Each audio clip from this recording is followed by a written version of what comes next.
ஒரு குழந்தைய தொடப்பக்கட்டையால் அடிக்கிறதெல்லாம் எவ்வளவு பெரிய இழிவான செயல் தெரியுமா? ஆசிரியர்களே பிள்ளைகளை அடிக்கக்கூடாதுங்கிற சட்டம் இருக்குது. ஆனால் இவர்களுக்கு எவ்வளவு துணிச்சல் இருந்தால் இது போன்ற செயலை செஞ்சுருப்பாங்க.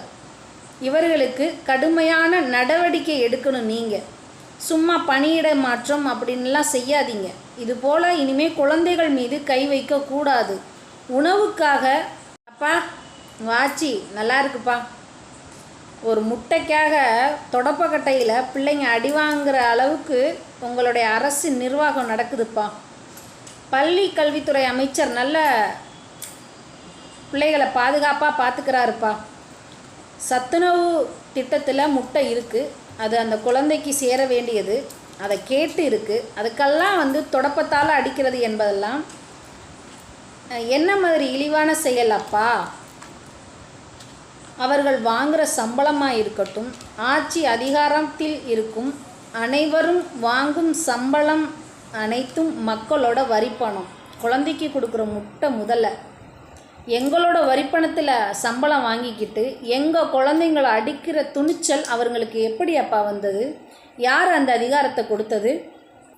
அதை கேட்கும்போதும் பயங்கரமாக கோவம் வருதுப்பா. என்னப்பா இப்படியெல்லாம் குழந்தைகள் மீது தொடப்பக்கட்டையால் அடிக்கும் வன்மம் இருக்குது.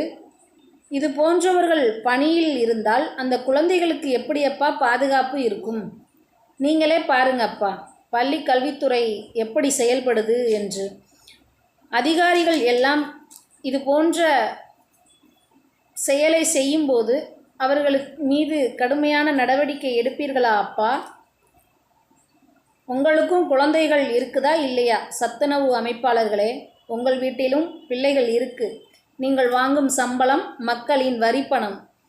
அதில் கொஞ்சம் கூட நியாயமற்ற செயலை நீங்கள் செய்கிறீங்க. ஒரு குழந்தை மீது வன்முறையாக தாக்குறது எல்லாம் எப்படிப்பட்ட செயல் தெரியுமா? அப்பா, இவர்கள் மீது கடுமையான நடவடிக்கை எடுங்கள் அப்பா. அப்பா